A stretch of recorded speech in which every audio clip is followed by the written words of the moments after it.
امام شافعی کہتے ہیں جب میں امام مالک کے پاس پڑھنے گیا تو ان کی ایک ہی ادا مجھے کھا گئی اور میں نے کہا نوکری کروں گا ساری زندگی شخص کی۔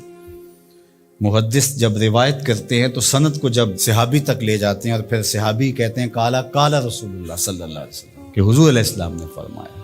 اللہ اکبر۔ تو امام مالک جب حضور علیہ السلام کی حدیث بیان کرتے تو حضور کے روضے کی طرف اشارہ کر کے کہتے اس قبر منور کے مکین کا یہ فرمان، اس بقعۂ نور کے باسی نے یہ کہا ہے۔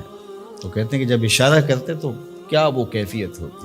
اللہ اکبر۔ تو یہ عقیدتوں کے رنگ ہیں۔ حضرت سعید بن المسیب لیٹے ہوئے ہیں، بیمار ہیں، اٹھنا مشکل ہو رہا ہے۔ کوئی آیا اور حضور کا فرمان پوچھا، حضور کی حدیث سننا چاہتا ہوں، میں اقعدونی، مجھے اٹھا کے بٹھا دو۔ تو کہا لیٹے لیٹے بیان کر لیجیے۔ فرمایا انی اکرہ ان احدث حدیث رسول اللہ وانا مستجع۔ کہا یہ میں گوارا ہی نہیں کرتا کہ حدیث حضور کی بیان کروں اور خود لیٹا رہوں۔ امام مالک کی دہلیز پہ اگر کوئی شخص آتا تھا تو اسے پوچھتے تھے کیا کام ہے۔ اگر وہ کہتا کہ میں حضور علیہ السلام کی حدیث سننی ہے آپ سے، تو فرماتے کہ پھر تھوڑا انتظار کرنا ہوگا، مجھے غسل کر لینا۔ غسل کرتے، خوشبو لگاتے، تخت بچھ جاتا، بخور سلگھا دیا جاتا، پھر اس کو بٹھاتے اپنے سامنے، کہا اب پوچھو اور میں تمہیں حضور کا فرمان سنا۔ یہ اہتمام ہے حضور کی حدیث کی روایت کا۔ امام بخاری نے صحیح بخاری میں جتنی بھی حدیث روایت کی، ہر حدیث لکھنے سے پہلے غسل کیا ہے، 2 نفل پڑھے ہیں اور پھر حدیث لکھی ہے۔ ہر حدیث کے ساتھ یہ اہتمام کیا ہے۔ آج تو بے ادبی ہمارے رویوں میں آ گئی ہے۔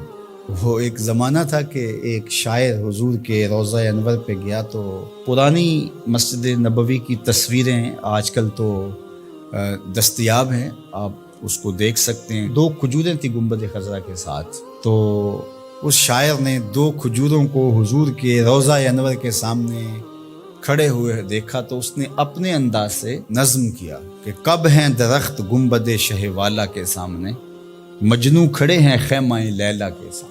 لوگوں نے کہا کمال کر دیا، کیسا تخیل پیش کیا۔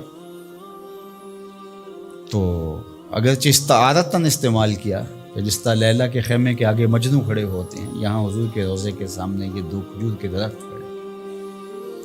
تو ان دنوں میں اعلیٰ حضرت امام اہل محبت امام شاہ احمد رضا خان فاضل بریلوی بھی وہاں موجود تھے۔ تو کسی نے جا کے ان کو یہ شعر سنایا تو آپ کی رگے غیرت اور رگے حمیت بھڑک اٹھی۔ آپ نے فرمایا اس کو بلایا گیا، کہا کہ تیری جرت کیسے ہوئی کہ میرے رسول کے روضے کو لیلا کے خیمے سے تشبیہ دی؟ نے کہا حضور میری تو توجہ ادھر نہیں گئی، میں نے تو استعارتاً بات کر دی۔